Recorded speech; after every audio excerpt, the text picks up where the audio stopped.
Masya Allah, tuan-tuan dan puan-puan sekalian, dengan sumbangan tuan-tuan dan puan-puan sekalian, hari ini kami telah sampaikan kepada sebahagian daripada mangsa pelarian Syria yang terletak di Mukhayyam Arsal ketika ini.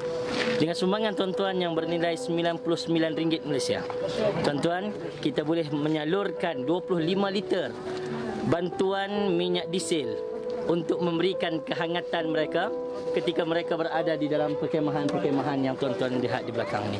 Alhamdulillah, dengan sumbangan tuan-tuan yang berterusan sehingga 28 Februari ini, insya-Allah akan memberikan kehangatan dan membahagiakan mereka sekurang-kurangnya untuk menghadapi musim sejuk yang sangat ketika ini. Terima kasih. Teruskan bersama dengan kami di Pertubuhan Peduli Insan Malaysia. Assalamualaikum warahmatullahi wabarakatuh.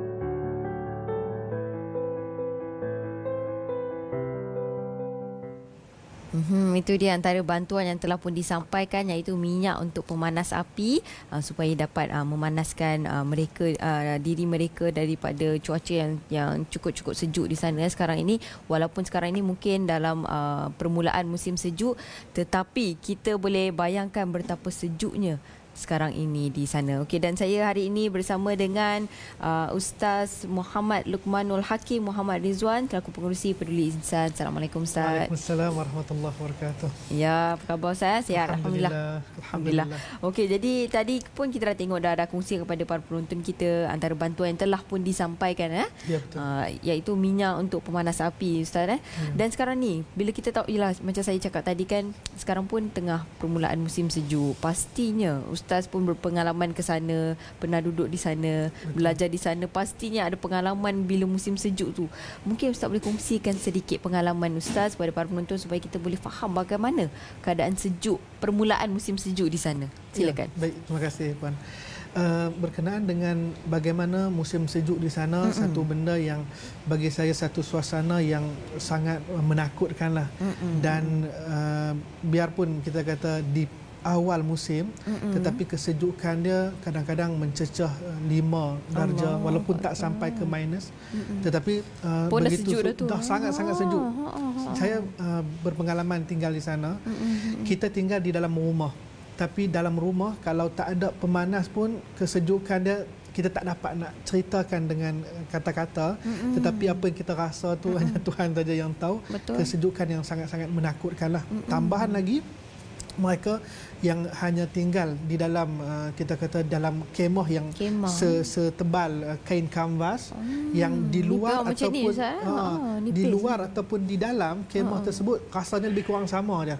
Kecuali kalau ada pemanas yang membantu untuk memberikan kehangatan di dalam kemah dan ahli-ahli yang duduk dalam kemah tersebut. Jadi kita boleh bayangkan macam mana sebenarnya kan. Mungkin kalau rasa, kalau kita lah kan sejuk kat luar tu, masuk dalam rumah tu lega sikit Ustaz kan. Tapi sebenarnya bila mereka di sana sama je. Ya, kecuali sama sebab dia punya apa, terlalu nipis. Jadi kesejukan itu dia masuk dan inilah, tak ada banyak bezanya. Dan selain daripada itu Ustaz, mungkin Ustaz boleh kongsikan apa lagi antara cabaran mereka dekat sana. Mereka hidup dengan, dengan orang kata rumah mereka adalah kain kanvas setebal itu sahaja, senipis itulah kan. Dan kemudian apa lagi antara cabaran yang mereka perlu lalui setiap hari? Okey, baik.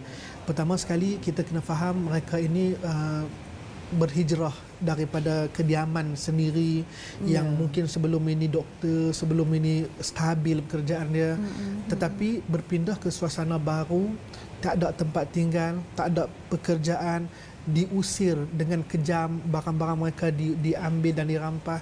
Kemudian dalam masa yang sama datang pula musim sejuk, yang mana musim sejuk ini sesuatu yang mereka tak mampu untuk lari dan mereka tak mampu untuk memberikan kehangatan yang seharusnya kepada ahli keluarga mereka, sesuatu yang sangat membebankan bagi jiwa mereka. Dan ditambah pula dengan COVID yang dah mula masuk di kalangan kem-kem di dalam kem-kem di sana. Jadi bagi saya sesuatu yang sukar untuk kita bayang dan kita ungkap. Dan apabila kita melihat sendiri, sesuatu yang bagi saya sesuatu yang cukup menyedihkan dalam keadaan tekanan yang mereka hadapi, makanan tiada, dan dalam keadaan mereka terpaksa menghadapi kesejukan yang di luar dari kemampuan mereka. Dan sesuatu yang saya tak tahu, bila kita pergi itu kita lihat sendiri, tak mampu kita ungkapkan, tetapi hanya air mata yang mengalir keluar. betul. Bila kita melihat anak-anak kecil, wajah anak-anak kecil, bayi kan, macam ni kan kita tengok kan. Jadi sebenarnya kita tahu bagaimana sebenarnya kata-kata tu tak terungkap dengan kata-kata, tetapi hanya kesedihan yang kita dapat rasai, Ustaz kan? Ya benar. Yang tambahan macam anak-anak kecil ni, dia orang tak faham, tapi harus tanya kepada ibu bapa mereka, kenapa kami yang harus terima benda-benda yang macam ni? Itu antara soalan yang orang sering tanya, Ustaz. Allahu Akbar. Kita sebagai orang luar pun macam tak tahu apa nak jawab, Ustaz kan? Allahu Akbar. Okey, jadi selain daripada itu, mengikut daripada pengalaman Ustaz, apa antara barangan yang paling mereka memerlukan ketika ini? Dia kalau kita nak bahagikan, bagi kami ada 3 perkara penting ataupun sesuatu yang begitu mereka perlukan. Pertama sekali adalah pemanas lah. Pemanas kalau kita tengok dalam keratan video yang dipaparkan sebentar tadi, minyak itu adalah dijadikan sebagai bahan bakar yang diletakkan dalam pemanas untuk memberikan haba dan mengurangi kesejukan lah. Nak kata selesa tu tidak, tetapi kurang sejuk yang ada di sana. Dan yang kedua, kita akan berikan pakaian, yang mana pakaian ini untuk bagi mereka-mereka yang ialah macam minyak ni sehari 2 hari akan habis, tapi kalau pakaian sekurang-kurangnya dan selimut, mereka mampu untuk bertahan lebih lama, walaupun tidak terlalu kita kata memadai, tetapi cukup untuk mengurangkan risiko mati disebabkan oleh kesejukan itu. Tadi, Dan yang ketiga adalah makanan lah. Makanan penting. Dalam satu keratan video yang kami tengok bagaimana mereka terpaksa bagi tahu, kami dah teruk dah dalam menghadapi kesejukan ini, tetapi dalam masa yang sama makanan pun tak ada, akan menjadikan bebanan demi bebanan yang mereka hadapi. Betul. Bila keadaan sejuk tu, kita jadi semakin lapar. Betul. Dan kemudian bila lapar dan kemudian sejuk lagi, ya Allah, tenaga tak ada kan? Kalau makanan tak ada. Betul. Okey, dan seterusnya, bila kita tahu sebelum ini pun dah Peduli Insan telah pun berjaya memberikan sumbangan kepada mereka, alhamdulillah.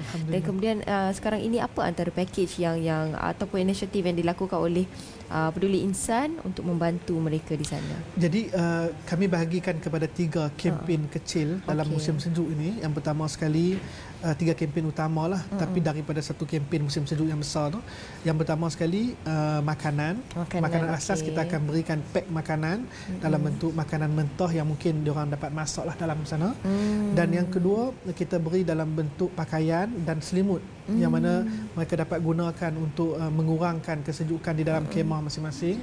Dan yang ketiga, kita sediakan package untuk bantuan pemanas dalam 2 bentuk. Yang pertama, bahan bakar itu sendiri, dan yang kedua, pemanas bagi mereka-mereka yang belum ada pemanas. Ialah setiap hari akan ada penambahan orang-orang yang hadir dalam kem-kem pelarian ini. Jadi mereka tidak ada kemah, mereka tidak ada pemanas. Jadi keperluan pemanas itu adalah satu yang kita kata cukup utamalah bagi kehidupan mereka.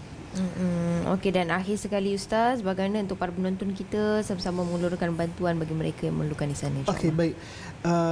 Mungkin untuk meninjau dan melihat lebih lanjut berkenaan dengan kempen serta membuat sumbangan dan berkongsi rezeki dengan saudara-saudara kita yang berada di sana, dapat yang pertama sekali melayari kita punya website www.peduliinsan.org, dan yang kedua melalui